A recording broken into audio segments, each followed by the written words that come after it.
Bonjour, c'est Ursule encore. On est le 4 février 2022. Alors, je viens sur la trompette aujourd'hui encore et je viens proclamer le retour de notre Seigneur Jésus-Christ. Soyez bénis.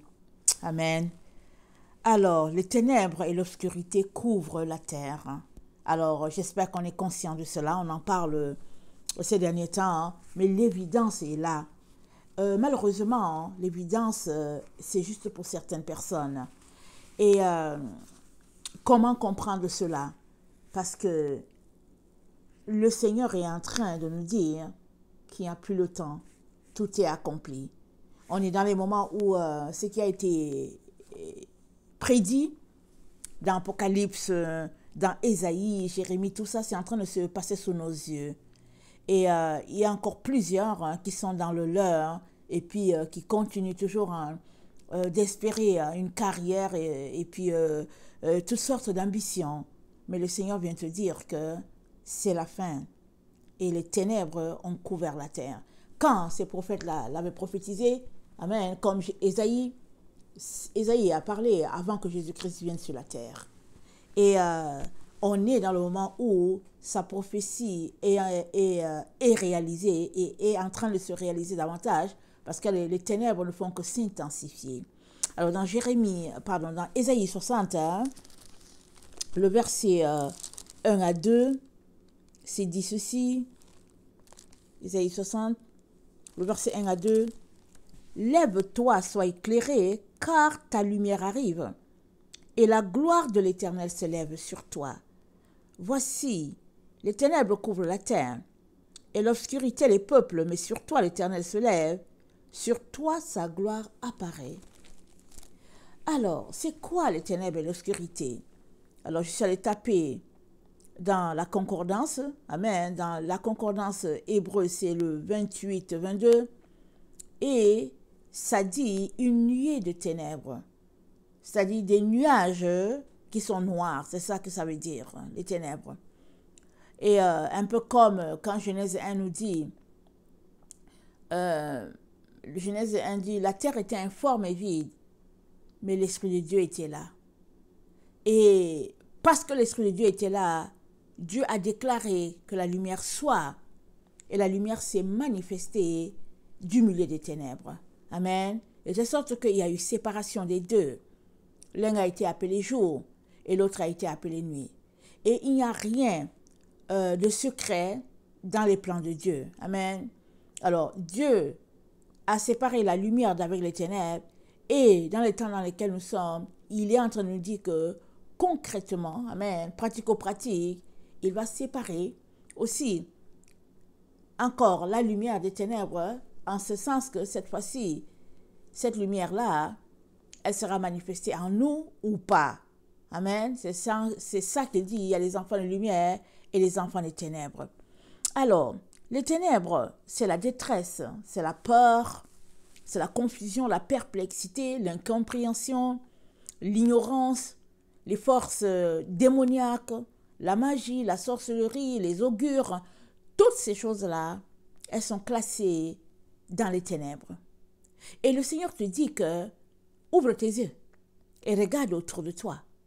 Tout n'est que mysticisme, tout n'est que incantation, tout n'est que ténèbres. Les gens ne veulent pas la vérité. Et ils sont là-dedans à tourner et à ressasser les choses que les ténèbres n'aiment pas, les choses qui sont portées vers les ténèbres. Un peu comme dans Genèse 6, je pense que c'est dans Genèse 6, on va regarder.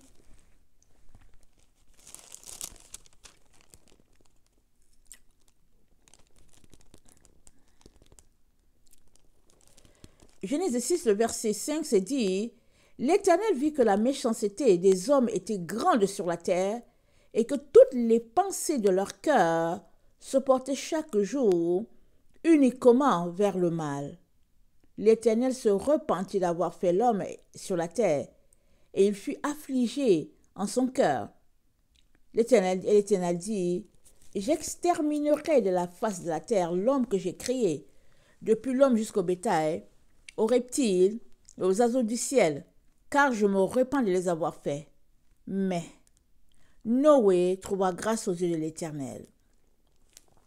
Alors, dans ces temps passés d'obscurité intense, amen, où Dieu avait décidé qu'il va détruire, il a trouvé un homme qui a marché dans la pureté devant lui.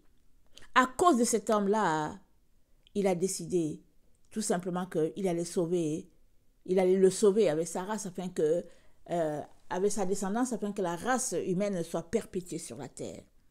C'était les temps où il y avait les Néphilim, les anges déchus, les êtres hybrides, relations entre hommes et femmes, mais aussi les êtres hybrides avec les animaux, toutes sortes, de créatures que, au fait, Dieu n'a pas créées, mais c'est cette union-là où il y a eu mélange des semences. Alors, ça a donné ce que ça a donné. Et Dieu a dit non, c'est pas ça que j'ai prévu dans mon plan. Alors, je vais détruire. Mais le groupe qui a, au fait, marché selon Dieu a été préservé. Et c'était juste Noé et puis sa famille. Alors, dans Ésaïe 59, le verset 13 à 14, Ésaïe 59, le verset 13 à 14, Dieu nous mentionne encore quelque chose. Il nous dit, Ésaïe 59, le verset 13 à 14, il dit, « Nous avons été coupables et infidèles envers l'Éternel. Nous avons abandonné notre Dieu. Nous avons proféré la violence et la révolte, conçu et médité dans le cœur des paroles de mensonge. Et la délivrance s'est retirée. Et le salut se tient éloigné, car la vérité trébuche sur la place publique, et la droiture ne peut approcher.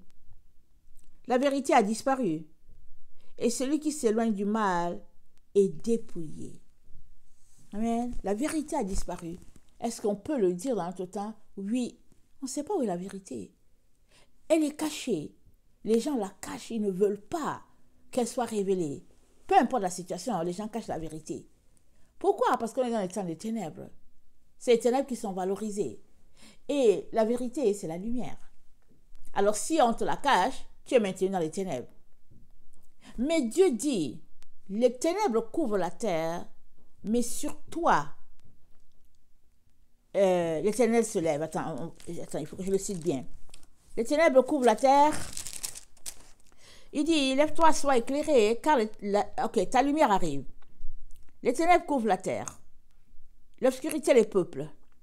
Mais sur toi, l'Éternel se lève. L'Éternel se lève comment? Il se lève par sa lumière, parce que l'Éternel est lumière. Il se lève, c'est dit, l'Éternel se lève.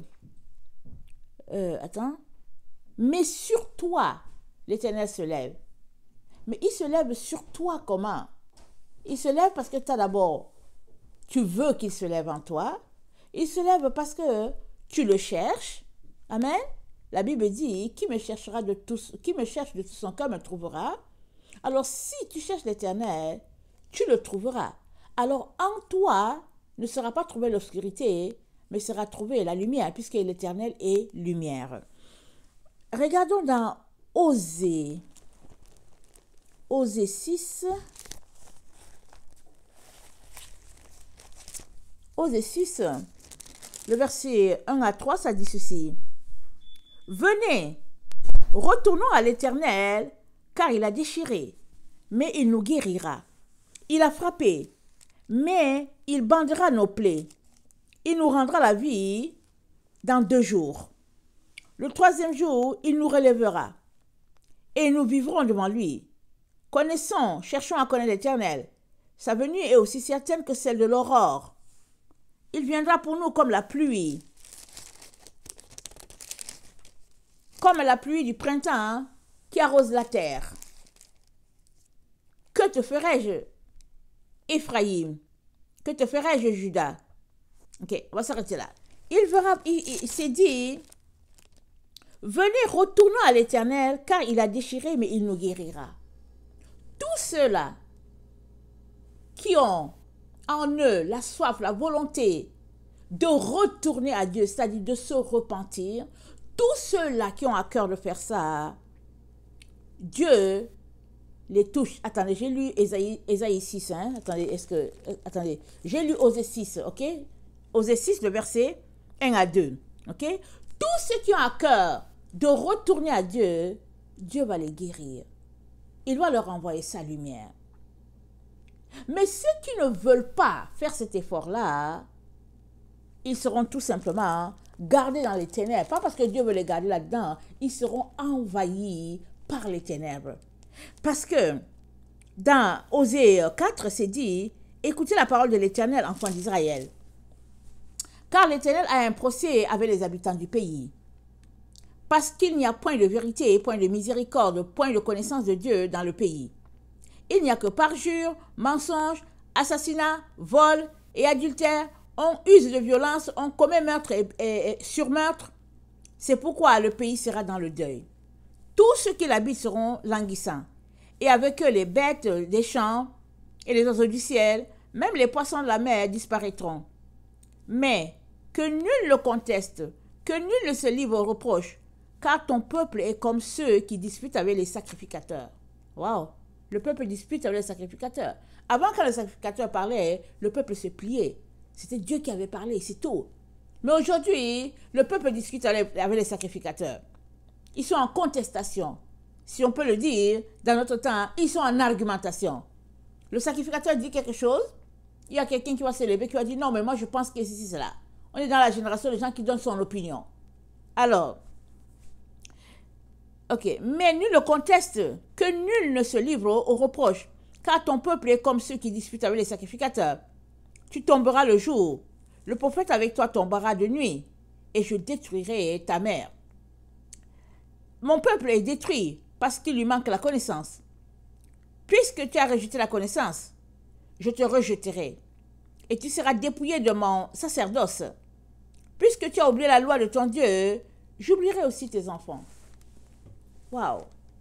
Et dit, puisque tu as rejeté la connaissance, c'est quoi la connaissance? La connaissance, c'est la parole de Dieu. C'est elle qui est la vérité.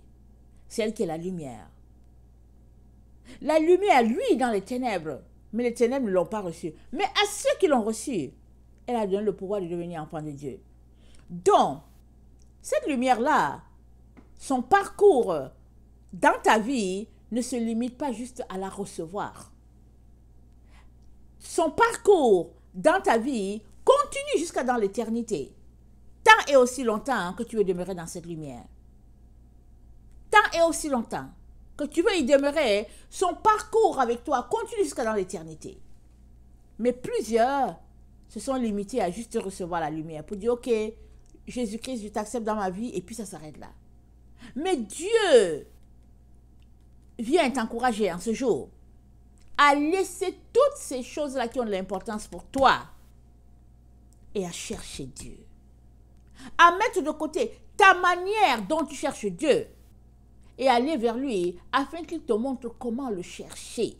Parce qu'il est question que tu puisses le trouver. Tu dois chercher Dieu jusqu'à le trouver. Parce qu'on est dans les temps de la fin. On est à la fin de la fin. Nous y sommes. Et tu as besoin d'être racheté, d'être mis en sécurité. Parce que ce monde-là qu'on voit, ça va brûler. Ça va périr. Et seul vivra l'autre monde, le monde de ceux-là qui marchent dans la lumière. Il n'y aura pas de la souillure de l'autre côté.